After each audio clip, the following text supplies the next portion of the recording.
செந்தமிழே உயிரே நருந்தேனே, செயலினை மூச்சினை உனக்கு அளித்தேனே, நைந்தா எனில் நைந்து போகும் என் வாழ்வு, நன்னிலை உனக்கெனில் எனக்கும் தானே. வாழ்கிற போது யாரும் நம்மை வெறுக்க கூடாது, வாழ்ந்த பின்பு யாரும் நம்மை மறக்க கூடாது. இதுதான் இந்த பிறப்பினுடைய சிறப்பு. இதை பெற வேண்டும் என்பதற்காகத்தான் வேதாத்திரிய மனவளக்கலை. இதுதான், வேற ஒன்றுமே கிடையாது. இந்த மண்ணில் பிறந்தாச்சு. பிறந்த நாம் இந்த சமுதாயத்திற்கு என்ன கொடுக்கிறோம், என்ன விட்டு செல்கிறோம் என்பதுதான் பேசுமே தவிர, என்ன சேர்க்கிறோம், என்ன சேர்த்து வைத்தோம் அப்படின்னு பொருளாதார ரீதியாக வங்கி கணக்கை எடுத்து பார்ப்பதை விட, மனிதர்களினுடைய இதய வங்கியில் நாம் என்ன சேமித்திருக்கிறோம் என்பதை பார்ப்பதுதான் வாழ்க்கை. அந்த வாழ்க்கைக்கு நாம் எல்லாம் போகணும் அப்படிங்கிறதா வேதாத்திரியம். அதைத்தான் அவர் எதிர்பார்க்கிறார். இந்த மனிதர்களை எப்படி மாற்றுவது என்று பல மகான்கள் ரணமாக செயல்பட்டு கொண்டிருக்கிற போது, பணமாக செயல்பட்டு கொண்டிருக்கிற போது, இவர் மனமாக செயல்பட்டார். அதனால்தான் திருப்பூர் மண்ணிலே இது மணக்கிறது. இதான் உண்மை, யாராலே மறுக்க முடியாது. எந்த மகான்களை எடுத்துக்கொண்டாலும் சரி, வாழுகிற இந்த பூமி பந்தில் இப்போது வளர்ந்து கொண்டிருக்கின்ற எவரை எடுத்துக்கொண்டாலும் சரி, ஒரு கேள்வி எழும். ஆனால் இவரை எடுத்துக்கொண்டால் ஆச்சரியம் மட்டுமே விழும். அதான் வேதாத்திரியம். யாராவது ஒரு கேள்வி எழுப்ப முடியுமா?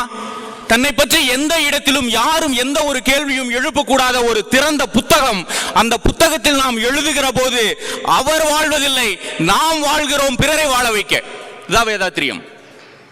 மிக அற்புதமாக இப்படி ஒரு சிந்தனையை, இப்படி ஒரு சீர்திருத்த கருத்தை, இப்படி ஒரு எளிய முறை பயிற்சியை, இப்படி ஒரு அகத்தாய்வு முறையை யாரும் கொடுத்ததாக நாளைய சரித்திரம் நிச்சயம் சொல்லும். ஒருவர் கொடுத்தார், அது வேதாத்திரி மகரிஷி என்று காலம் நிச்சயம் பதிவு செய்யும்.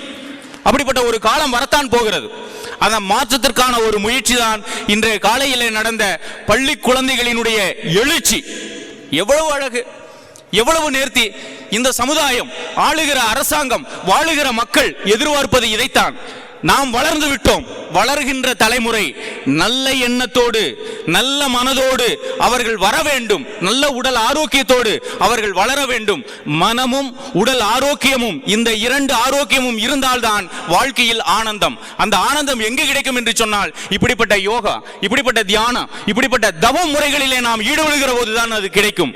அதை இப்போது இவர்கள் மிக சிறப்பாக கிடைக்க செய்து கொண்டிருக்கிறார்கள். ஸ்கை யோகா என்கின்ற ஒன்றின் மூலமாக மிக அற்புதமாக பள்ளி குழந்தைகளினுடைய மனதிலே, பள்ளிகளினுடைய இடத்திலே, கல்லூரிகளினுடைய இடத்திலே இது போய் இப்போது மிக சிறப்பாக சேர்ந்து கொண்டிருக்கிறது. அது இன்னும் வளர வேண்டும். இப்படிப்பட்ட நிறைய யோகா தினங்கள் கொண்டாடப்பட வேண்டும். அதுல நான் ரொம்ப சந்தோஷமா முதல்ல இந்த பள்ளி கல்லூரி ஆசிரியர் பெருமக்களை மனதார நாம் இந்த இடத்திலே நினைவு கூறுகிறோம். அவர்களுக்கு பெரிய நீங்க கரவொலியை கொடுக்கணும். இப்படிப்பட்ட நிகழ்வுகளுக்கு அந்த பள்ளி குழந்தைகளை அழைத்து வந்து உடன் அந்த ஆசிரியர்கள் இருந்து மிக சிறப்பாக இந்த நிகழ்வை பெருமை சேர்த்தவர்கள் அவர்கள்தான். அப்படிப்பட்டவர்கள் இங்கே நிரம்ப வராத போது இப்படிப்பட்ட நிகழ்வை நாம் கொண்டு போய் என்ன பலன்? அதனால நாம் என்ன எதிர்பார்க்கிறோமோ அங்கே வேதாத்திரியம், அங்கே மனவளக்கலை மிக சிறப்பாக சென்று கொண்டிருக்கிறது. அந்த சிறப்பான பணியை திருப்பூர் மக்களை காட்டிலும் வேறு எவர் சிறப்பாக செய்ய முடியும் என்கின்ற பேரு அது உண்மை. நீங்க பெருமளவு கரவழி கொடுக்கணும். அப்பதான் இன்னும் பல தொழிலதிபர்களை நாம் இங்க கொண்டு வர வைக்க முடியும். சார், வாழ்க்கைங்கிறது என்ன? நாளே வாழ்க்கைங்கிறான். தனி மனித வாழ்க்கை, தொழில் வாழ்க்கை, குடும்ப வாழ்க்கை, சமூக வாழ்க்கை. இந்த 4 வாழ்க்கையை எவர் ஒருவர் சிறப்பாக வாழ்கிறாரோ அவர் தான் வாழ்ந்ததற்கான அர்த்தமேங்கிறான். என்னை பொறுத்தளவு திருப்பூர் இருக்கக்கூடிய மக்கள் தனிப்பட்ட வாழ்க்கையை மிக சிறப்பாக வாழ்ந்து விட்டார்கள், குடும்ப வாழ்க்கையை மிக செவ்வனே வாழ்ந்து விட்டார்கள், தொழில் வாழ்க்கையில் மிக சிறப்பாக வாழ்கிறார்கள். அடுத்து என்ன என்று யோசித்தார்கள். சமூக வாழ்க்கை, அதற்கான அஸ்திவாரமாக இங்கே அத்துணை பேர் குழுமி இருக்கிறார்கள். இவர்கள் வரவில்லை என்று சொன்னால், என்னதான் வேதாத்திரி மகரிஷி அவர்கள் கருத்துக்களை கொடுத்திருந்தாலும் நிச்சயமாக உலகம் போய் சேர்ந்திருக்குமா என்பது ஐயம். ஆனால் அதை ஆச்சரியமாக்கிய பெருமை நிச்சயமாக இந்த திருப்பூர் மண்ணினுடைய மக்களுக்கு தான் சேரும். மிக அற்புதமாக அதை நீங்கள் கொண்டு சென்று கொண்டிருக்கிறீர்கள். இது என்ன? விரிய வேண்டும் வானம் அளவு, மாற வேண்டும் இந்த பாரதம். இன்றைக்கு ஒவ்வொரு மனிதர்களும் ஒருத்தரை ஒருத்தர் சந்தித்துக் கொள்ளுகிற போது எழுப்பப்படுகின்ற கேள்வி, என்ன வாழ்க்கை சார் இது? மனதில் நிம்மதி இல்லை, சந்தோஷம் இல்லை, கஷ்டம், கவலை. யாராவது கைகுலுக்கி மகிழ்ச்சியா அருமைங்க, அற்புதமான வாழ்ந்துட்டு இருக்க சொல்ல முடிகிறதா? காரணம் இல்லை. ஏன்னா இன்னைக்கு சமூக வாழ்க்கை என்பது அப்படியாக திருப்பப்பட்டு விட்டது. நாம் பேசிக்கொண்டு அதன் பக்கமே சென்று கொண்டிருக்கிறோம். இதுதான் ரொம்ப வேடிக்கையான விஷயம். நாமே சொல்லுவோம், அப்புறம் பார்த்தோம்னா அதன் பக்கமே நாம் சென்று கொண்டிருப்போம். இதற்கெல்லாம் ஒரு மாற்றம் வர வேண்டும் என்பதற்கு மிக அற்புதமான களம் இந்த வேதாத்திரிய மனவளக்கலை. அது உண்மை. இந்த யோகா கலையினுடைய சிறப்பு யோகா கருத்தரங்கம் என்று சொல்லி நம்மை அழைத்திருக்கிறார்கள். யோகத்தினுடைய சிறப்பையும் இந்த மனவளக்கலை பயிற்சியில யோகா என்பது எவ்வளவு தூரம் எளிய முறையில கற்றுக் கொடுக்கப்படுகிறது என்பதை பற்றியும் மதிப்புக்குரிய பேராசிரியர் நீலகண்டன் அவர்கள் இந்த மனவளக்கலையில முதன்முறையாக PhD முடிச்ச பேராசிரியர். அது ஒரு பெரிய சிறப்பு. அவருக்கு நீங்க பெரிய ஒரு கரவொலியை எழுப்பணும். முன்மாதிரியாக அந்த பட்டத்தை முடித்திருக்கிறார். இன்றைக்கு பாரதியார் பல்கலைக்கழகம் மனோன்மணியம் பல்கலைக்கழகத்தோடு ஸ்கை யோகாவானது இணைந்து இன்னைக்கு BA MA MBA என்று சொல்லி அது நிரம்ப சென்று கொண்டிருக்கிறது. இனி நிறைய பேர் அவரை பின்தொடர்வார்கள். ஆனால் இவர் முன்மாதிரி, முன் உதாரணம். அவர் இன்றைக்கு இங்கே வருகை புரிந்து அதனுடைய சிறப்புகளை பேச இருக்கிறார்கள். நாம் யோகாவில் வாழ்வியல், இன்றைக்கு நம்முடைய வாழ்வியல் எப்படி இருக்கிறது என்பதை குறித்து நாம் பேச இருக்கின்றோம். அதற்கு முன்பாக நான் பெருமையாக சொல்லிக்கொள்வேன், இப்படிப்பட்ட ஒரு நிகழ்வுக்கு முதலில் என்னை அனுப்பி வைத்த சூரியன் FM-க்கு நான் நன்றியை சொல்ல விரும்புகிறேன். அதே நேரத்தில் இப்படிப்பட்ட ஒரு மிக அற்புதமான ஒரு நிகழ்விலே எல்லாம் வல்ல பெரியவர்களும் சான்றோர்களும் மகத்துவமான மக்களும் இருக்கக்கூடிய இந்த அவையிலே எனக்கு ஒரு பெரிய சிறப்பை சேர்த்த மனவளக்கலை மன்ற அன்பர்களுக்கும் பொறுப்பாளர்களுக்கும் இந்த நேரத்தில் என்னுடைய மனமார்ந்த நன்றியை நான் தெரிவித்துக் கொள்கிறேன். திருப்பூர் என்னை கொண்டாடுகிறது. நான் உண்மையிலேயே சந்தோஷப்படுகிறேன். அந்த சந்தோஷத்திற்கு எல்லாம் காரணம் ஐயா கந்தசாமி ஐயா அவர்கள்தான். நான் வெளியே வருவதற்கு அச்சப்பட்டும் சில வரைமுறைகளுக்கு உட்பட்டு வாழ வேண்டும் என்கின்ற ஒரு சூழலுக்கு தள்ளப்பட்டும் இருந்தபோது நேரடியாக வந்து என்னை அழைத்து, தம்பி நீங்கள் பேசுங்கள், நீங்கள் பேச வேண்டும் என்று நேரடியாக கிட்டத்தட்ட ஒரு 10 வருடங்களுக்கு முன்னால், அப்போது நான் எப்படி இருந்திருப்பேன் என்று நினைத்து பாருங்கள். ஐயா அதை பற்றி பேசுகின்ற அளவுக்கு நீங்கள் வாருங்கள், பேசுங்கள், நிச்சயமாக மகரிஷி வளர்த்துவார், வாழ்த்துவார் என்று சொன்னார்கள். அதை அவர் இன்றுதோறும் எனக்கு அவர் வாழ்த்தியும் வளர்த்தியும் வருகிறார். அதனாலே இவர் எனக்கு அன்பு, ஆனந்தம், வாழ்க்கை மறுக்க முடியாது. சார், என்னை பொறுத்தளவுல திருப்பூர்ல எல்லோருமே அப்படித்தான் போடும். இதே 10 வருடங்களுக்கு முன்னால் வாய்ப்புகளை எதிர்பார்ப்பவர்கள், வாய்ப்புகளை எதிர்பார்த்து கொண்டிருப்பவர்கள் கடவுளை வணங்குவார்கள்.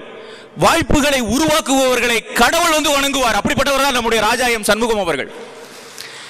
நான் ஒரு 10 வருடங்களுக்கு முன்னாலேயே என்னுடைய வானொலி பேச்சை கேட்டுவிட்டு பையன் வளர்த்தப்பட வேண்டியவன் என்று நினைத்தாரோ என்னவோ, ஆயுத்த ஆடை கல்லூரியிலே என்னை அழைத்து வந்து பெருமை சேர்த்து என்னுடைய முகத்தை வெளிக்கொண்டு வந்தவர் கல்லூரி மாணவர்களுக்கு மத்தியில். அது மட்டுமல்ல, அடுத்து அந்த குழந்தைகளுக்கான பள்ளி மாணவ மாணவிகளுக்கான நிகழ்வு நடைபெற்ற போது வெற்றி நிச்சயம் என்கின்ற அந்த நிகழ்விலும் நம்மை அழைத்து பேச வைத்தது. ஒரு குறிப்பிட்ட கொஞ்ச நேரம் தான் காலம் இருந்தது என்றாலும் அவர் பேச வேண்டும் என்று அன்பாக அழைத்து உயர்த்திய பெருமை நிச்சயம் அவரை சாரும். அதனால் நான் பார்க்கிற போது என்ன நினைக்கிறேன் என்று சொன்னால், இங்க இருக்கக்கூடிய மக்களுக்கு இயல்பாகவே பிறரை உயர்த்த வேண்டும் என்கின்ற எண்ணம். ஏன் இந்த நிகழ்வு நடந்து கொண்டிருக்கிறது? யாரோ ஒரு தியாகி இங்கே ஒரு பள்ளி எழ வேண்டும் என்பதற்காக நிலம் கொடுத்தார் இல்லையா? அப்படி ஒரு தியாக மனப்பான்மையோடு இருக்கிறவருடைய பள்ளியில் தானே இன்றைக்கு யோகா நடக்கிறது. அப்ப இதுவே ஒரு பெரிய தியாகம் தான். அப்ப நீங்கள் நினைத்து பாருங்கள், ஒரு விஷயம், ஒரு எண்ண ஆலை நன்றாக இருக்கின்ற பொழுது எப்படியெல்லாம் ஒன்று சேருகிறது என்று பாருங்கள். அதற்காக நான் சொல்லுகிறேன், யார் இந்த ஜீவாபாய்? நான் அறிவோமா? ஆனால் இன்றைக்கு சொல்லுகிறோம் இல்லையா?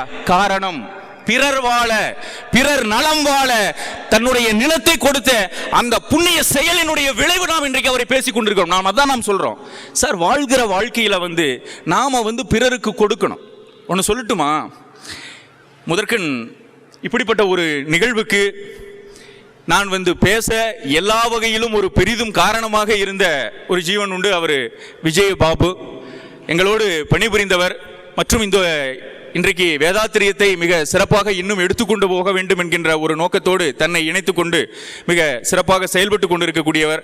அவரையும் இந்த நேரத்தில் நான் நினைவு கூறுகிறேன். ஐயா அவர்கள் உலக நல வாழ்த்து சொல்லுகிற போது அதிலே ஓரிரு வரிகள் விடுபட்டு இருக்கிறது, அதை சேர்த்த முடியுமா என்று கேட்டார்கள். விட்டது விட்டபடியே இருக்கட்டும், ஆனால் வருகின்றதை சேர்த்த முடியுமா என்று நாங்கள் யோசித்தோம். அதற்கு உறுதுணையாக இருந்தார் சீனிவாஸ். யோகா பாடல் அகம் புறம் யோகம் என்கின்ற ஒரு பாடல் இடம்பெற்றது. அதை நாம் இந்த மாதிரியான ஒரு நிகழ்வு திருப்பூரிலே நடைபெறுகிறது என்று சொல்லிவிட்டு அந்த பாடலை போட முடியுமா என்று கேட்டபோது அதற்கு பெரிதும் முயற்சி எடுத்து அந்த பாடலை 2 நாட்கள் ஒளிபரப்புவதற்கு மேலிடம் செல்லாமலேயே அனுமதி பெற்று கொடுக்க முடிந்தது என்று சொன்னால், இது மாதிரியான விஷயங்களிலே எங்களால் ஈடுபட முடியும் என்பதை மட்டும் நாங்கள் தெரிவித்துக் கொள்கிறோம். அந்த வகையிலே அந்த பாடலும் ஒரு 2 நாள் ஒளிபரப்பப்பட்டது. அதிலே எல்லா விஷயங்களும் யோகாவின் பற்றி சிறப்பாக அமைந்திருந்தது. அவர்களுக்கும் இந்த நேரத்தில் நாம் நன்றியை சொல்ல வேண்டும். அந்த வகையில் சீனிவாஸ் எல்லா வகையிலுமே ஒரு கிரியேட்டிவ், அதாவது சிந்தனை திறன் அதிகமாக இருந்ததுன்னா அடையாளம் காட்டும்பாங்க. அவருக்கு அடையாளம் காட்டும் தலையை பாருங்க. சிந்தனை திறனினுடைய வெளிப்பாடு. இப்போ என்ன அப்படின்னு கேட்டீங்கன்னா, எப்போதுமே சதா காலம் சிந்தித்து கொண்டு எப்படி இந்த செயலை செய்யலாம் என்று சிந்திக்கின்ற காரணத்தினால்தான் ஆர்ஜேவாக இருந்து அவர் தயாரிப்பாளராக உயர்ந்திருக்கிறார். எல்லா நிகழ்ச்சிகளினுடைய ப்ரொடியூசர் அவர். அதனால அவரையும் நாம் நிச்சயமாக நினைவு கூற வேண்டும். ஏன் நாம் இவர்களை எல்லாம் பாராட்டுகிறோம் என்று சொன்னால், நாளை இப்படிப்பட்ட நிகழ்வுகள் நடக்கிற போது இவர்கள் எல்லாம் முன்னே வந்து ஒட்டிக்கொள்ள வேண்டும், நல்ல விஷயங்களை கொண்டு வருவதற்கு பாடுபட வேண்டும் என்பதற்காகத்தான். அந்த வகையிலே நாம் பாராட்டுகிறோம். அதே போல இந்த நிகழ்ச்சிக்கு இங்கே வருகை புரிந்திருக்கக்கூடிய மரியாதைக்குரிய வரவேற்புரை நிகழ்த்திய துணைத் தலைவர் கருணாநிதி அண்ணா அவர்களையும் இந்த நேரத்தில் நான் மரியாதையோடு வணங்குகின்றேன். அதே போல திருச்சியிலிருந்து இங்கே வருகை புரிந்திருக்கக்கூடிய முனைவர் நீலகண்டன் அவர்களையும் இந்த நேரத்தில் பேராசிரியர், அவரெல்லாம் வணக்கத்திற்குரியவர், பணிவோடு நாம் அவரை வணங்குகின்றோம். அதே போல் இங்கே வந்தபோது நிறைய என்னுடைய நிகழ்ச்சிகளை கேட்டுவிட்டும் நிறைய நல்ல பல செயல்களையும் நம்மோடு பதிவு செய்து கொண்டார் மரியாதைக்குரிய ஆடிட்டர் CAN சிவாச்சலம் அவர்களையும் இந்த நேரத்திலே நாம் வணங்குகின்றோம். அதே போல் இங்கே வருகை புரிந்திருக்கக்கூடிய போற்றுதலுக்குரிய பெரியவர்கள் எல்லாம் இருக்கிறார்கள். நம் காளி அண்ணன் அவர்கள், முரளி அண்ணன் அவர்கள் மற்றும் எனக்கு அறிமுகமான பலரும் இங்கே வருகை புரிந்திருப்பார்கள் என்று நினைக்கின்றேன். அவர்களையும் இந்த நேரத்திலே நான் வணங்குகிறேன். மற்றும் எந்நேரமும் எங்கிருந்தோ வானொலியில் என்னுடைய பேச்சை கேட்டுவிட்டு வாழ்த்தியும் என்னை வளர்த்தியும் வருகின்ற பாசமிகு சூரியன் FM நேயர்களையும் இந்த நேரத்தில் நான் பணிவோடு வணங்குகின்றேன். மற்றும் இளைஞர்களையும் மாணவ மாணவிகளையும் பணிவோடு வணங்கி நாம் நம்முடைய நிகழ்ச்சிக்கு செல்ல இருக்கின்றோம். பெரியோர்களே, முதலில் ஒரு விஷயத்தை நீங்கள் மனதில் பதிவு வைத்துக் கொள்ள வேண்டும். யோகா என்பது நம்முடைய பாரம்பரியமாக இருக்கக்கூடிய ஒரு விஷயம். கிட்டத்தட்ட கிமு 3ஆம் நூற்றாண்டு காலகட்டத்தில் பதஞ்சலி முனிவரால் ஒரு வரையறுக்கப்பட்ட ஒன்று, அதாவது ஒருமுகப்படுத்தப்பட்ட ஒன்றாகத்தான் பார்க்கப்படுகிறது. இதில் ஒரு பெருமை நமக்கு இருக்கு. பதஞ்சலி முனிவர் அத்திரை முனிவருக்கும் அனுசியா தேவிக்கும் மகனாக பிறந்தவர், ஆதிசேஷனுடைய அவதாரம் அப்படின்னு சொல்லப்படுகிறது. அந்த பதஞ்சலி முனிவர் திருமூர்த்தி மலை என்று நாம் சொல்லுகிறோம் இல்லையா, அமனலிங்கேஸ்வரர் ஆலயம் இருக்கு இல்லையா, அந்த திருமூர்த்தி குன்றிலே பிறந்தவராக ஒரு பதிவு இருக்கிறது. அந்த வகையிலே பார்க்கிற போது யோகாவுக்கும் நம்முடைய கோவைக்கும் நம்முடைய இந்த கொங்கு மண்டலத்துக்கும் ஒரு பெரிய ஒரு தொடர்பு இருப்பதாகவே அமைந்து விடுகிறது. அதனால் தான் இப்படிப்பட்ட கலை இங்கே வாழ்கிறதோ வளர்கிறதோ என்று கூட நாம் எடுத்துக்கொள்ளலாம். அப்படிப்பட்ட அந்த கலை நம்மோடு பயணப்படுகிற போது என்னெல்லாம் நன்மைகள் கிடைக்கும் என்பதை மிக அற்புதமாக இதில் வெளிப்படுத்தி இருக்கிறார்கள். நீங்கள் பார்த்திருப்பீர்கள், உடல் எடை சீராகும், இரத்த ஓட்டம் சீராகும், நோய் எதிர்ப்பு திறன் கூடும், ஏன் வாழ்க்கை நன்றாக இருக்கும். ஒரே வரியில் முடிச்சுக்கலாம். அத்துணை நல்ல விஷயங்கள் அதில் இருக்கிறது. அதில் நாம் எல்லா பயிற்சிகளையும் எல்லா ஆசனங்களையும் செய்ய வேண்டும் என்பது அல்ல. எல்லா சூழல்களும் நமக்கு தகுந்த மாதிரி மாற்றிக்கொண்டு எளிய பயிற்சிகளோடு பயணப்பட்டாலும் கூட அதீத நன்மைகள் நிரம்ப கிடைக்கப்பெறும் என்பதுதான் வேதாத்திரியத்தினுடைய பெரிய பயிற்சி முறை. ஐயா அவர்கள் அத்துணை விஷயங்களையும் கற்றுணர்ந்து இதை சாதாரண மக்களுக்கும் கொண்டு போய் சேர்க்க வேண்டும் என்பதற்காக அதை எளிய முறையிலே கொண்டு வந்த பெருமை வேதாத்திரி மகரிஷி அவர்களுக்கு தான் சேரும். அதனால இது இங்கே நீங்க வந்து மனவளக்கலையில் சேரணுங்கிற போது ஒரு எளிய பயிற்சி முறையோடு ஆனந்தமான ஒரு வாழ்க்கைக்கு நாம போகிறோம். அதாவது இந்த வாழ்க்கையை தெய்வீக நிலைக்கு கொண்டு போவதுதான் வேதாத்திரியம். நீங்க தெய்வ நிலையை அடையணும், நான் அடைஞ்சிட்டேன், நான் பெற்றதை வந்து நீங்கள்லாம் பெறணும் அப்படிங்கிறதுக்காக எப்படிப்பட்ட வழிமுறைகளை எல்லாம் கையாள முடியுமோ அதையெல்லாம் மிக சிறப்பாக கையாண்டவர் வேதாத்திரி மகரிஷி அவர்கள். அதனால அவருடைய வழியிலே நாம் எல்லாம் இணைந்திருக்கிறோம். மிக சிறப்பாக இந்த வழியிலே சென்று வாழ்க்கையை மிக சிறப்பாக ஆக்கிக் கொள்ள வேண்டும். நான் சொல்றேன், கடவுளை காணணும் அப்படின்னு நம்ம நினைக்கிறோம். கடவுளை நாமே போய் பார்க்கணும், கடவுள் வந்து நம்மை பார்க்கட்டுமே. ஏன் அப்படி ஒரு வாழ்க்கையை வாழ முடியாது? வாழ முடியும். ஒரு இளைஞன் வந்து, நான் சதா காலம் வழிபாடு செஞ்சு கொண்டே இருக்கிறேன், நான் கடவுளை பார்க்கணும், என்ன பண்ணுறது சாமி, கடவுளே எனக்கு தெரிய மாட்டேங்கிறேன்னாரு. அவர் சொன்னார், இங்கே பாருப்பா, கடவுள் எங்கே இருக்கார், எப்படி இருக்கார், கடவுளையெல்லாம் என்னால் காட்ட முடியாது, ஆனால் அந்த கடவுளை வந்து உன்னை வந்து பார்க்க வைக்க முடியும்னாரு. இது எப்படி இருக்கு பாருங்க. அப்போ அவருக்கு, அந்த இளைஞனுக்கு இப்போ வந்து ஆர்வமாக ஆயிடுச்சு. என்னடா இது, கடவுளை பார்க்க முடியாதாமா, ஆனால் கடவுளே வந்து நம்மை பார்ப்பாருன்னா இது எப்படி சாத்தியம்? சாத்தியம் பாது. ஏன் முடியாது நீ நினைக்கிற? இங்க முடியாததெல்லாம் முயலாததுனால தான் முடியாது போகிறதே ஒழிய முயற்சி செய்தால் முடியும். இப்போ இவர் சொன்னார், சுவாமி நீங்க சொல்றது எனக்கு புரியல, அது எப்படி சாத்திங்க அப்படின்னு கேட்டார். இப்போ ஒரு ஊர்ல ஒரு சாதாரண ஏழை குடும்பத்தில் பிறந்த ஒரு இளைஞன், அவன் என்ன செய்யறான்னா, அந்த ஊர்ல வந்து ரொம்ப நல்ல காரியங்களை செய்யறான். ஊருக்கு தேவையான அந்த என்னென்ன வசதிகள் வேணும். இப்போ இங்கே இருக்கக்கூடிய திருப்பூரில் இருக்கக்கூடிய பல்வேறு அமைப்புகள் வந்து இந்த சமூகம் சார்ந்து, இந்த மக்கள் சார்ந்து நிறைய பணிகளை செய்து கொண்டிருக்கிறார்கள். அப்படி அவன் தானாக போய் மரம் நடுதல், சுற்றுப்புற சூழலுக்கு சீர்கெடாத வண்ணம் தன்னுடைய செயல்பாடுகள், இப்படி பல விஷயங்களை செய்யறான். இது என்ன பண்ணுதுன்னா நேராக ராஜாவுக்கு போகுது. இப்போ ஒரு சாதாரண ஒரு ஏழை மாணவனாக இருந்து, ஒரு ஏழை இளைஞனாக இருந்து போய் ராஜாவை போய் சந்திக்கணும் அப்படின்னு சொன்னா முடியுமா? ராஜாவை போய் சந்திக்க முடியுமா? பக்கமே போக முடியாது. அரண்மனை வாசலுக்கு போனாலும் அங்கே காவலர் வேறு மாதிரி பார்ப்பாங்க. இப்போ இவன் வந்து இந்த மாதிரியான பணிகள் எல்லாம் செய்து கொண்டு இருக்கிற போது இந்த விஷயம் ராஜாவுக்கு போகுது. இப்போ இந்த மாதிரி இந்த ஊரில் என்ன இளைஞன் வந்து இந்த மாதிரியான பணிகள்லாம் செஞ்சுட்டு இருக்கா, அது ரொம்ப அரிதான பணி, மெனக்கெட்டு தானே முன்னின்று எல்லா விஷயங்களையும் அவன் செஞ்சுட்டு இருக்கா, இதுவே ஒரு வேலையாக செஞ்சுட்டு இருக்கான்னு சொன்ன உடனே ராஜா பார்த்தார். அப்படின்னா அந்த இளைஞனை வந்து நீ அழைச்சிட்டு வா, ஒருத்தரை அனுப்பி வைக்கிறார். இப்போது இந்த இளைஞனை வந்து ராஜா வந்தவர் வந்து அழைச்சிட்டு ராஜா கிட்ட போகிறார். இப்போ ராஜா யாருங்க? இறைவன். ஏன் அவர் அங்கே போனார்? அவன் செஞ்ச நல்ல காரியங்களின் காரணமாக, நல்ல செயல்களின் காரணமாக ராஜா என்று சொல்லக்கூடிய இறைவன் அவனையே அழைக்கிறார், ஆள் விட்டு அழைக்கிறார். அப்படி என்று சொல்லுகிற பொழுது இந்த பூமி பந்திலே நாம் நல்லதை செய்தோம் என்று சொன்னால், நல்ல எண்ணங்களோடு நல்ல செயல்பாடுகளோடு நாம் செய்தோம் என்று சொன்னால் இறைவன் நிச்சயமாக நம்மை வந்து பார்ப்பார். இதான் உண்மை. அவர் என்ன சொல்றாரு தெரியுங்களா? நீங்கள் கரம் குவித்து வணங்குவதை விட பிறருக்கு சேவை செய்கின்ற கரங்களுக்கு வலிமை அதிகம். அப்படிப்பட்ட கரங்களை நோக்கி நானே போவேனுங்கிறார். அப்போ அதைத்தான் நாம சொல்றோம். அப்போ நாம நல்ல பணிகளோடு இணைந்திருக்கிற போது நாம் போய் கடவுளை வணங்க வேண்டும் என்கின்ற அவசியம் இல்லை. கடவுளே வந்து நம்மை வணங்கக்கூடிய நிலைக்கு நாம் போவதற்கான காரியத்தை தான் இப்போது நீங்கள் செய்து கொண்டிருக்கிறீர்கள். இதைத்தான் நீங்க அடுத்த தலைமுறைக்கு கொண்டு போகணும். இங்க நிறைய மாணவ மாணவிகள் வந்திருக்காங்க. இதுல வந்து பெற்ற அப்பாக்கள் அம்மாக்கள் இங்கு இருக்கக்கூடும். அவர்களுடைய அந்த காரியங்களை பார்க்கிற போது நிச்சயமாக அவர்களுக்குள் அந்த மனமாற்றம் வரும். நாம வீட்டில் எப்படி வாழ்றோமோ அதை பொறுத்து தான் அவர்களுடைய மனமாற்றம் என்பது இருக்கும். இப்போ ஒரு தாத்தா வந்து பேரனை கூப்பிட்டாரு. கூப்பிட்டுட்டு, டே தம்பி, நீ சொர்க்கத்துக்கு போகணுமா நரகத்துக்கு போகணுமான்னு. இது யார் இல்லை என்ன சொல்லுவாங்க? சொர்க்கத்துக்கு தான் போகணும் அப்படின்னு சொல்லுவாங்க. அப்போ சொர்க்கத்துக்கு போகிறதுனா இலவசம், நரகத்துக்கு போகணும்னா நீ பணம் செலவழிக்கணும் அப்படின்னு. இவனுக்கு ஆச்சரியமாக போச்சு. இது என்னடா இது, நரகத்துக்கு தான் நம்ம சாதாரணமாக செயல்பாடு செஞ்சாலே போயிடலாமே, இப்போ நம்ம சொர்க்கத்துக்கு போகிறது தானே புண்ணிய காரியங்கள் செய்ய வேண்டியதாக இருக்குது. தாத்தா என்ன இப்படி சொல்கிறாருன்னு சொல்லிட்டு பேரன் கேட்டார். என்ன தாத்தா நீங்கள் சொல்கிறீங்க, நரகத்துக்கு போகிறதுக்கு எதுக்கு தாத்தா பணம் வேணும், அது நம்ம சாதாரணமாக போயிடலாம்னா. இல்லைடா பேரண்டி, நரகத்துக்கு போகணும்னா பணம் வேணும். அவனுக்கு ஒன்றுமே புரியல. அவன் சொன்னார், சூதாடுறதுக்கு பணம் வேணும், மது குடிக்கிறதுக்கு பணம் வேணும், சிகரெட் குடிக்கிறதுக்கு பணம் வேணும், அடுத்தவனை அழிக்கிறதுக்கு பணம் வேணும், குத்துப்பாட்டு கேட்கறதுக்கு பணம் வேணும், பாவ செயல்கள் செய்கிறதுக்கு பணம் வேணும். அப்போ இதையெல்லாம் செஞ்சால் என்ன வேணும்? தானா நரகம் கிடைச்சிடும். அப்போ அதுக்கு நரகம் போகிறதுக்கு பணம் தானே வேணும். அதே நீங்கள் பிறருக்கு அன்பு செலுத்துறதுக்கு எதுவும் தேவையில்லை, சிலருக்கு பாசம் செலுத்துறதுக்கு எதுவும் தேவையில்லை, பிறரோடு ஒற்றுமையாக இருக்கிறதுக்கு எதுவும் தேவையில்லை, அந்த இறைவனுடைய நாமத்தை சொல்றதுக்கு எதுவும் தேவையில்லை. அப்போ இதையெல்லாம் எதுவுமே இலவசமாக நாம எல்லாமே செய்யலாம். ஆனால் அதை செய்யறது இல்லை. அதை செய்யாம பணம் கொடுத்து செலவு செஞ்சு நாம பணம் கொடுத்து நரகத்துக்கு போயிட்டு இருக்கோம். இப்படித்தானே வாழ்ந்துட்டு இருக்கோம். இப்போ நாம என்ன சொல்றோம்? வேதாத்திரியம் என்ன சொல்லுது? இதைத்தான் சொல்லுது. அட பணம் கொடுத்து அப்படி போகாதீங்கப்பா, நல்ல மனதை பெற்றுவிட்டு நீங்கள் இந்த பக்கமாக வாங்கப்பா, நான் அங்கே கூப்பிட்டு வரேங்கிறார். வரதுக்கு நம்ம யோசிக்கிறோம். இது எல்லாம் போய் நாம் உட்காந்து அங்கே போய் அந்த வேலையை செய்ய முடியுமா? இந்த வேலையை நோகாமல் நோம்பி கும்பிட்டா நம்ம வீட்டில் வடை சுட்டாலே நல்லா இருக்காதுங்க. எப்போவுமே நோம்பி நம்ம கொண்டாடுறோம்னா கொஞ்சம் நோக்கணும், மாவாட்டணும், எல்லாம் ஜனங்கள் வந்திருப்பாங்க, சோறாக்கணும், எல்லாமே பண்ணணும். எல்லாமே போய் ஹோட்டலில் வாங்கிட்டு வந்தால் வாழ்க்கை எப்படி ருசியாக இருக்கும்? கஷ்டப்படணும். கஷ்டப்பட்டால் மட்டும்தான். இப்போ ஒரு பயிற்சியாளர் வந்து பேசினார். இந்த உலகத்திலேயே பணக்கார சாமி யாருங்க? திருப்பதி ஆண்டவன் தானே. சொல்லிடுவோம், சட்டுன்னு சொல்லிடுவோம். உலகத்திலேயே பணக்கார சாமி யாருன்னு கேட்டதுன்னா அங்கே குழுமி இருந்த அத்தனை பேருமே திருப்பதி திருப்பதி திருப்பதினாங்க. சந்தோஷம். ஏன் அந்த சாமி பணக்கார சாமியாக இருக்காரு கேள்வி கேட்டார்.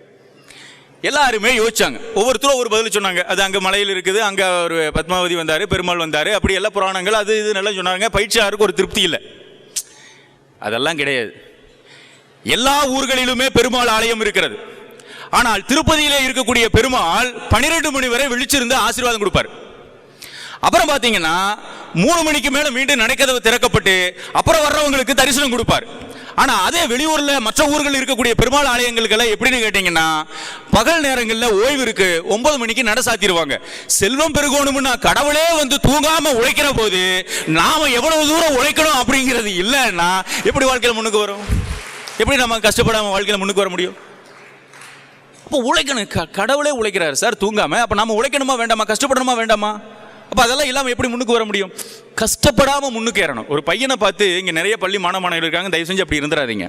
ஒரு டீச்சர் கேட்டாங்க, தம்பி அவங்கவுங்க வந்து எதிர்காலத்தில் நீங்கள் என்னவா ஆகணும் அப்படிங்கிறது எல்லாம் சொல்லுங்க அப்படின்னு சொன்னாங்க. ஒரு பையன் எழுந்தான், டீச்சர் நான் வந்து பெரிய ஒரு தொழிலதிபராக வரணும், எனக்கு இந்தியாவில் இருக்கக்கூடிய அத்துணை மாநிலங்களிலும் 5 ஸ்டார் ஹோட்டல்கள் இருக்கணும். அங்கே நான் போனாலே எனக்கு வேலை செய்யறதுக்கு 10 பேர் இருக்கணும். அப்புறம் நான் எங்கெல்லாம் போறனோ அங்கெல்லாம் வந்து எனக்குன்னு வந்து ஒரு பெரிய தனி மரியாதை இருக்கிற மாதிரியான செயல்பாடுகளை வந்து நான் அமைச்சுக்கணும். அப்புறம் இந்த உலகத்திலேயே இருக்கக்கூடிய நல்ல மதிப்பு மிக்க ஒரு வைரம் என்கிட்ட இருக்கணும் அப்படின்னு அவன் அடிக்கிட்டே போனான். டீச்சர் சொன்னாங்க, இப்படியே சொல்லிட்டு போனால் மற்றவங்க எல்லாம் பேச முடியாமல் போயிரு, போது நீ உட்காரு, மற்றவங்க எல்லாம் ஒரே வரியில் தான் பதில் சொல்லணும் அப்படின்னு சொல்லிட்டு ஒரு பொண்ணை எந்திரிச்சு, ஏமா நீ என்ன ஆகணும்னா, டீச்சர் அவனுக்கு நான் பொண்டாட்டி ஆகணும். வேலை முடிஞ்சது. இது அல்ல வாழ்க்கை. இது சிரிக்க நல்லா இருக்கும், ஆனால் சிரமப்பட்டு முன்னேறுவதற்கும் நம்முடைய தாத்தா பாட்டிகள் சேர்த்து வைத்த சொத்தை அனுபவிப்பதற்கும் நிறைய வித்தியாசம் இருக்கு. நீங்க தானா ஒன்று கிடைச்சா அதனுடைய கஷ்டங்கள் நமக்கு தெரியறதே கிடையாது. அப்படியே எப்படி வேண்டுமானாலும் வாழ்ந்துட்டு போயிடுவோம், எப்படி வேண்டுமானாலும் எரிச்சிட்டு போயிடுவோம். ஆனால் உழைச்சி முன்னுக்கு வரணுங்கிற போது அந்த செல்வத்தினுடைய மதிப்பு என்ன என்பதும் அந்த உயர்ந்த இடத்திற்கு போனதனுடைய மதிப்பு என்ன என்பதும் தெரிய வரும். அது தெரிய வந்தவர்கள் ஒரு குறிப்பிட்ட அந்த பதவியிலே போய் உட்காருகிற போதுதான் மக்கள் நிம்மதியாக வாழ்வார்கள். அந்த நிம்மதி உனக்குள்ள வேணும்னு சொன்னா நல்ல விஷயங்கள் உள்ள போகணும். அதுக்கு தான் மனவளக்கலை. இப்போ நம்ம நினைக்கிறோம் எப்படி வேண்டுமானாலும் ஒரு வாழ்க்கையை வாழலாம், காசு இருக்கு அப்படின்னு நம்ம நினைக்கிறோம். தயவு செய்து ஒன்று நீங்கள் மனசில் வச்சுக்கோங்க, இந்த உலகத்துக்கு நாம் என்ன கொடுக்குறோமோ அதை திரும்ப கொடுக்கும். ஒரு மன்னர் என்ன பண்ணாரா, ரொம்ப தூரம் காட்டுக்குள்ளால வேட்டையாடுறதுக்கு போயிட்டார். போயிட்டு அப்புறம் வேட்டையாடி முடிச்சுட்டு திரும்ப தன் பரிவாரங்களோடு வர்றார். அப்படி வருகிற போது ஒரு ஊர். இப்போ இவர் என்ன நினைச்சாருன்னா, பரிவாரங்களை எல்லாம் அனுப்பிச்சு விட்டுட்டு தன்னுடைய மெய்காப்பாளரை மட்டும் மந்திரியை மட்டும் கூப்பிட்டுட்டு, இங்கே பாருப்பா, நம்ம 2 பேரும் இந்த ஊருக்குள்ளே போகலாம். இந்த ஊருக்குள்ளே போகிறனுங்கிற போது யாரெல்லாம் மன்னர் வந்திருக்காரு அப்படின்னு அடையாளம் எத்தனை பேர் கண்டுபிடிச்சிக்கிறாங்க அப்படிங்கிறத தெரிஞ்சுக்கணும் அப்படின்னு சொல்லிட்டு மன்னருக்கு ஆசை. போனார். மந்திரி நீ முன்னாடி போ, நான் பின்னாடி வரேன் அப்படின்னு போகிறாரு. யாருமே மன்னரை கண்டுக்கல. ஆனால் மந்திரி பார்த்து அப்படி இப்படி சிரிச்சுட்டு போகிறாங்க. இவருக்கு ஆச்சரியம், அதே சமயம் கோபம். நான் மன்னர் பின்னாடி வந்துட்டு இருக்கேன், என்னை பார்த்து யாரும் சிரிக்க மாட்டேங்கிறான், முன்னாடி மந்திரி போயிட்டு இருக்கிறான், எனக்கு கீழே இருக்கிறவன் அவனை பார்த்து சிரிச்சிருக்காங்கிறத கோபம், அதே சமயம் ஆச்சரியம். மந்திரி கூப்பிட்டாரு, யோ என்னையா அப்படின்னாரு. என்னங்க மன்னா, என்னையா எல்லாரும் உன்னை பார்த்து சிரிச்சுட்டு போகிறாங்க, என்னை யாருமே கண்டுக்கவே இல்லையா? இல்லை மண்ணா, உன்னை பார்த்து சிரிச்சுட்டு போனாங்களே நான் பார்த்தேன். அது ஒன்றும் இல்லைங்க மண்ணா, எதுக்கால அவங்க வந்தாங்க, நானும் சிரித்தேன், அவங்களும் சிரித்தாங்க, அதனால தான் சிரிச்சுட்டு போகிறாங்கன்னு சொன்னான். விஷயம் என்னன்னு கேட்டீங்கன்னா, இவர் முன்னாடி போனவர் சிரிச்சுட்டே போனார், பின்னாடி போனவர் இவர் அப்படியே கர்வம் அப்படியே போனார், யாரும் கண்டுக்கவே இல்லை. நாம எப்படி இருக்கிறோமோ அப்படித்தான் இந்த உலகம் நமக்கு திருப்பி கொடுக்கும். இப்போ இவர் ஒரு சின்ன புன்னகை கொடுத்த உடனே எதில் வந்து அத்துணை பேருமே அவர் யாருன்னே தெரியாது, ஆனால் சிரிச்சாங்களா இல்லையா? இதான் வாழ்க்கை. அப்ப நாம என்ன கொடுக்கிறோமோ அது நமக்கு திரும்ப வரப்போகிறது. அப்ப ஏன் நாம சந்தோஷத்தை கொடுக்க கூடாது? சார், நல்லதே செய்யறவங்களுக்கு ஜாதகமே தேவையில்லை. நான் சொல்லுவேன், இப்போ யாராவது ஒருத்தருக்கு வந்து எதையாவது ஒரு தீங்கான செயலை செய்யணும் அப்படின்னு நீங்க நினைச்சீங்கன்னா உங்களுக்கு ராகு திசை நடக்குதுன்னு அர்த்தம். யாரையாவது பழி வாங்கணும் அப்படின்னு நீங்க நினைச்சீங்கன்னா உங்களுக்கு கேது திசை நடக்குதுன்னு அர்த்தம். ஒரு நல்ல நிலையான ஒரு வளர்ச்சி எனக்கு கண்முன்னே தெரிகிறது அப்படின்னு நீங்க சந்தோஷப்பட்டீங்கன்னா உங்களுக்கு சூரிய திசை நடக்குதுன்னு அர்த்தம். என்னடா எது செஞ்சாலுமே வந்து சரியா நடக்க மாட்டேங்குது, ஏறுது இறங்குது அப்படின்னு சொன்னீங்கன்னா உங்களுக்கு சந்திர திசை நடக்குதுன்னு அர்த்தம். சரி, ஏதோ ஒரு சில பேர்த்துக்காவது நல்லது செய்யலாம் அப்படின்னு ஒரு நன்மை செய்ய ஆரம்பிச்சிங்கன்னா புதன் திசை நடக்குதுன்னு அர்த்தம். பெற்ற இந்த செல்வத்தை, பெற்ற இந்த பிறப்பை பிறருக்காக கொஞ்சமேனும் கொடுத்து வாழ்வோம் என்கின்ற எண்ணம் உங்களுக்கு வந்துருச்சு அப்படின்னு சொன்னா குருதிசை நடக்குதுன்னு அர்த்தம். இந்த எண்ணம் வந்தவங்க தான் இங்க வந்து உட்கார்ந்து இருக்கோம், நமக்கு எல்லாமே குருதிசை தான். அப்போ இந்த மாதிரி பிறர் நல்லபடி வாழ வேண்டும், பிறர் நன்றாக வாழ வேண்டும் என்பதற்காக தன்னை கொடுக்கக்கூடியவர்களுக்கு எல்லாமே சாதகம். இதை செய்யாத தீய செயல்கோடு பயணப்படுபவர்களுக்கு தேவை ஜாதகம். அவன் தான் ஜோசிகாரங்கிட்ட போகணும். சார், நீங்க நல்லது செஞ்சீங்கன்னா தலைக்கு வந்து தலைப்பாகையோடு போகுதுன்னு சொல்றாங்களே, எதுக்கு சொல்றாங்கன்னா இந்த நல்ல காரியம் வந்து உங்களுக்கு வந்து அங்க காக்குது. நீங்க என்ன வேணாலும் நடந்துட்டு போடுங்க, 7 நடக்கட்டும், ராகு கேது நடக்கட்டும், என்ன வேணாலும் நடக்கட்டும், நீங்க நல்லது செஞ்சீங்கன்னா அந்த இறைவன் நிச்சயமாக வந்து ஒரு அரண் போடுவார், நிச்சயமாக ஒரு சுவர் எழுப்புவார். அப்போ அதிலிருந்து சில விதிகளை நாம் அனுபவித்துத்தான் ஆக வேண்டும். ஆனால் அது வழியோடு போகாமல் ஏதோ ஒரு சாதாரண சிராய்ப்போடு போய்விடக்கூடும். அதான் நன்மை. இப்போ அதுதான் வேணும். அதற்கு இப்படிப்பட்ட பயிற்சி முறைகள் நமக்கு நாளும் தேவைப்படுகிறது. இன்னைக்கு வாழ்க்கை முறை சார், இதில் நான் ஒரு விஷயத்தை வந்து நான் சொல்கிறேன், தயவு செய்து வந்து செல்வத்தை சேர்க்க வேண்டும், செல்வத்தை சேர்க்க வேண்டும் என்று சொல்லி வீட்டை மறந்து வாழுகிற அந்த தன்மையை தயவு செய்து விட்டு விடுங்கள். பின்னாடி நம்ம நினைச்சு பார்த்தோம்னா ஒன்றுமே இல்லாமல் போயிடும். ஒரு பெரிய செல்வந்தர், நிறைய காசு பணம், ஆனால் அதைவே தான் அவர் தேடிட்டு இருந்தார். அப்போ அவர்கிட்ட போய் யாராவது பேசுனீங்கன்னு என்ன சொல்லுவாருன்னா, இது என்னங்க தலைவரை, எப்போ பார்த்தாலுமே நீங்கள் இது இப்படி இருக்குது, வீடு ஐயோ அது என் திருமதி பார்த்துக்குவாங்க, குடும்பத்தை பொறுப்பாக பார்த்துக்கிறாங்க, நம்ம போனால் சரி. அப்போது இப்படியே போயிட்டு இருக்கும்போது இப்போ குழந்தைகள் எல்லாம் வந்து ஒரு குறிப்பிட்ட ஸ்டேஜ் தாண்டி பருவ வயது அப்படியெல்லாம் எட்டியாச்சு. இப்போ இவருக்கு ஒரு ஸ்டேஜ் அப்படியே இறங்குது, வயது முதுமை அடையுது. இப்போ இவருக்கு என்னென்னா ஒரு முதுமை ஒரு குறிப்பிட்ட வயதுக்கு மேலே போகிறனுங்கிற போது பாச உணர்வும் அன்பு உணர்வும் நமக்குள்ளே மேலோங்கும். நம்ம தாங்க மாட்டாங்களா, நம்ம பற்றி ஏதாவது பேச மாட்டாங்களா, வீட்டில் இருக்கக்கூடியவங்க வந்து நம்மளுடைய சிறப்புகளை நம்ம இவ்வளோ தூரம் சொத்து செல்வமெல்லாம் சேர்த்து வச்சுருக்கோமே அப்படின்னு சொல்லி இவர் போய் இப்போது அந்த பொண்ணு கூட்டமும் அந்த பையன்கிட்டமும் போய் நெருங்கி கேட்கறனுங்கிற போது அவங்க விலகி போகிறாங்க.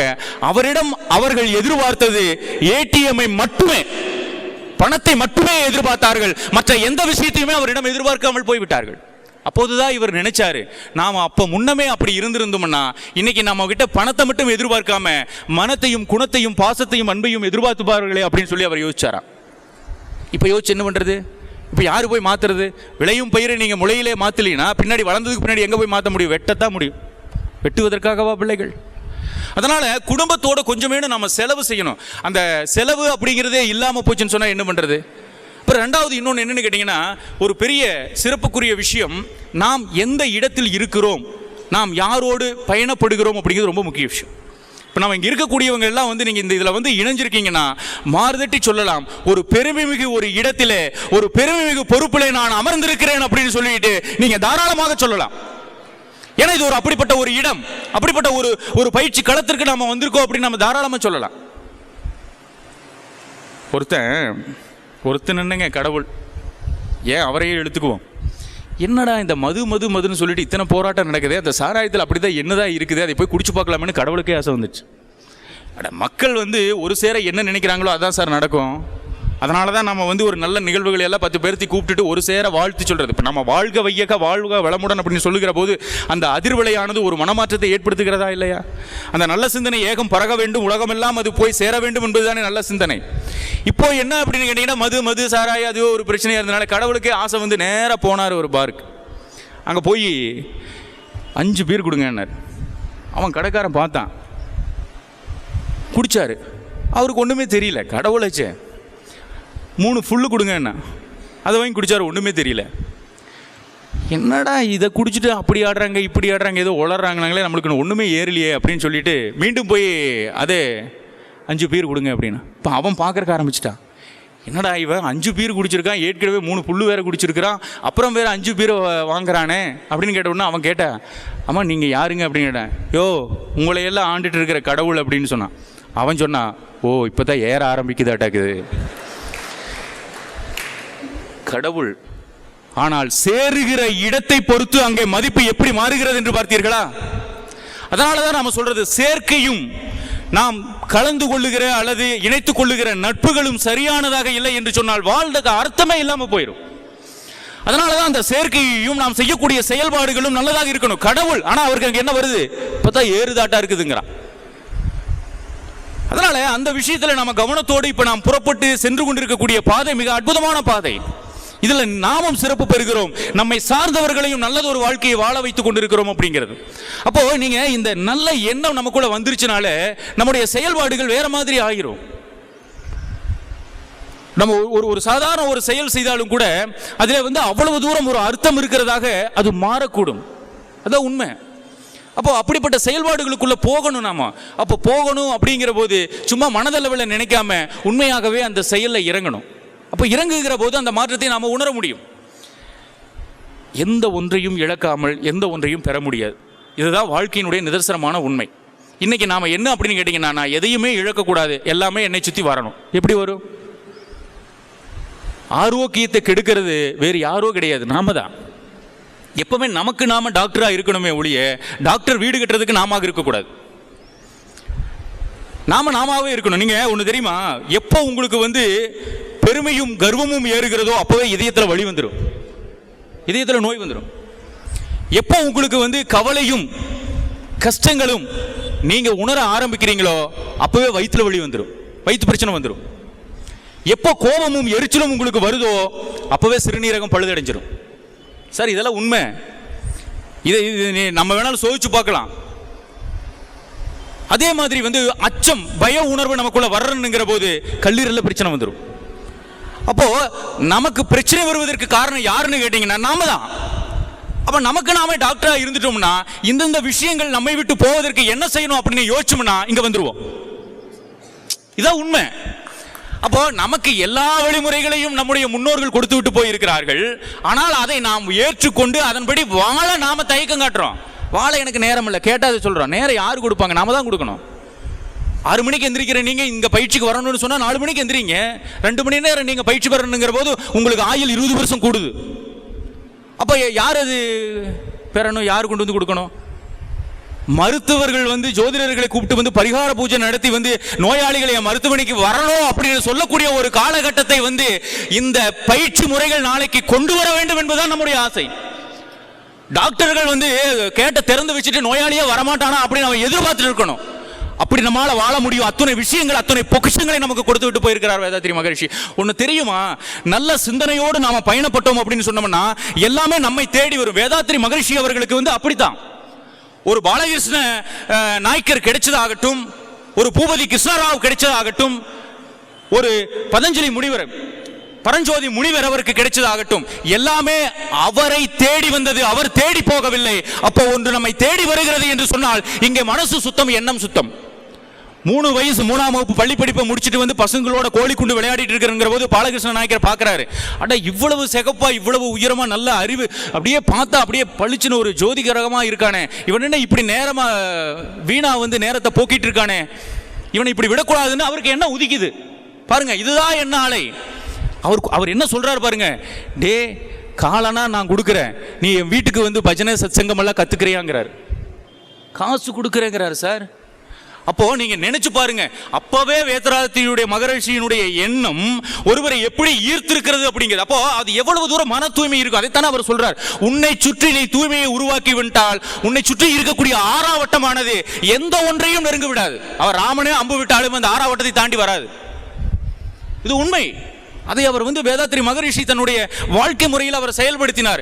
காலனா நான் கொடுக்குறேன்டா, நீ எங்கிட்ட வந்து பஜனை படிச்சுக்கினாரு. இவர் பார்த்தாரு, காசும் கொடுக்குறேங்கிறாரு, நம்ம இப்படி விரும்பி ஒரு பெரியவர் அழைக்கிறாருன்னு சொல்லிட்டு அந்த நல்ல நோக்கத்துக்கு உள்ள போனாரு. எல்லா விஷயங்களையும் அவர்கிட்ட கத்துட்டார். ஆரம்பம் அதுதான். பூபதி கிருஷ்ணராவ் எப்படி கிடைச்சாரு?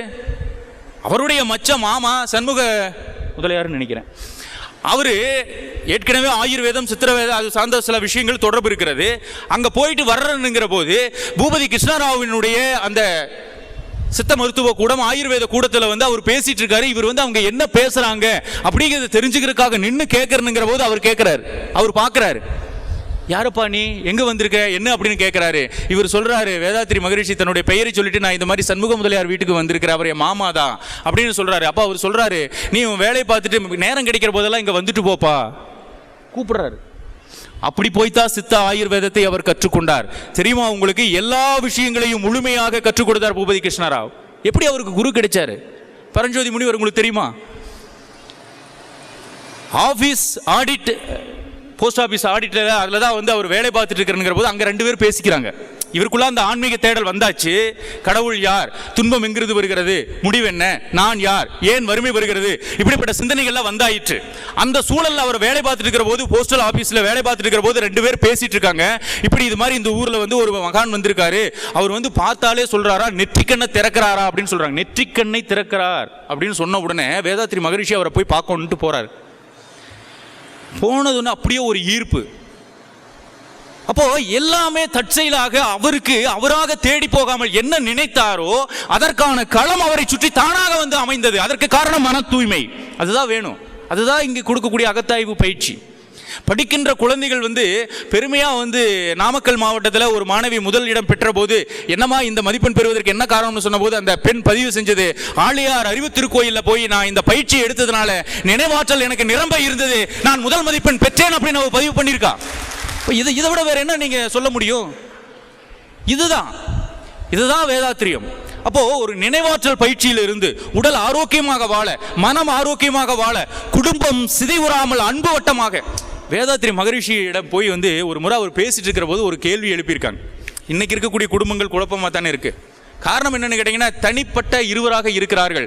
எந்த பிரச்சனையும் வந்து யார் தவறு செய்யறாங்க, யார் சரி செய்யறாங்கன்னு பேச முடியாத சூழல். இதே ஒரு கூட்டு குடும்பமாக இருந்தபோது, ஐயா சொன்னார்கள், கூட்டு குடும்பமாக இருந்தபோது எந்த விஷயத்தையும் அவர்கள் பகிர்ந்து கொள்வார்கள். அதற்கான ஒரு சமாதானமான வார்த்தைகள் வந்து கொண்டிருந்தது. இப்பெல்லாம் அப்படி கிடையாது. டிஃபன் செய்யலினாலும் கோவப்பட்டுக்கிறாங்க. அதை செஞ்சு வச்சுட்டு நம்ம வேலைக்கு போனாலும் கோவப்பட்டுக்கிறாங்க. ஏன் அதை கழுவி வைக்காம போனீங்க? அப்படியெல்லாம் கேட்குற ஒரு சூழல் வந்துருச்சு அப்படின்னு சொன்னால் மன ஒற்றுமை, புரிந்து கொள்ளுதல் இல்லாமல் தான். வேதாத்ரி மகரிஷி அவர்களிடம் போய் கேட்டாங்க, இந்த குடும்பத்தில் ஒற்றுமையாக இருக்கணும்னா என்ன பண்ணணும் அப்படின்னு கேட்டார்.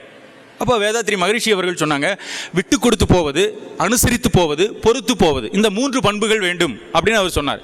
உடனே ஒரு பெண்மணி எந்திரிச்சிட்டாங்க. சாமி, நீங்கள் சொன்னீங்க விட்டு கொடுத்து போவதுன்னு சொன்னீங்க, யார் விட்டு கொடுத்து போவது? எப்படி வருது பாருங்க. விட்டு கொடுத்து போவது, அனுசரித்து போவது, பொறுத்து போவதுன்னு சொன்னீங்க. சரி, யார் விட்டு கொடுத்து போவது அப்படின்னு சொன்னார். வேதாத்ரி மகரிஷி என்ன சாதாரணமானவரா? உடனே அவர் சொன்னார், யாரிடம் அன்பு அதிகம் இருக்கிறதோ, யாருக்கு அதிகமாக அறிவு இருக்கிறதோ அவர்கள் விட்டு கொடுக்கட்டும். இப்ப யார் விட்டு கொடுப்பாங்க? நான் விட்டு கொடுத்தப்ப எனக்கு அறிவில்லைன்னு போயிரு, அவ விட்டு கொடுத்தானா அவளுக்கு அறிவில்லைன்னு போயிரு. அப்ப இந்த 2 பேர் சேர்ந்திருந்தால் அது வீடு அல்ல, கோவில்னாரு. எவ்வளவு அழகான வார்த்தைகள் பாருங்க. நீங்க வேதாத்ரி நீங்க படிக்கின்ற அதே நேரத்தில் அவருடைய சிந்தனைகள் வந்து 2 வரிகளில் இருக்கக்கூடிய விஷயங்களையும் நீங்கள் உள்வாங்கி விட்டு நீங்க பயிற்சிக்கு வந்து பாருங்க. ஒவ்வொன்றும் செய்யறனுங்கிற போது பளிச்சுன்னு வந்து முன்னாடி வந்து நிற்கு. மனதின் உயர்வே மனிதனின் உயர்வுங்கிறார். எவ்வளவு பெரிய விஷயங்களை வந்து எங்க கொண்டு வந்து எப்படி அடக்கிறார் பாருங்க. இந்த மனதை நீங்கள் உயர்த்தி விட்டால் மனிதன் நீங்கள் உயர்வானவராகி விடுவீர்கள். அதே ஒரு கணவன் மனைவி சொல்லும் போது என்ன சொல்றாரு பாருங்க. சார், இந்த 6 ஒழுக்க பண்பாடு அப்படின்னு சொல்லிட்டு ஒன்று இருக்கு இல்லைங்களா? நான் பேசலாமா?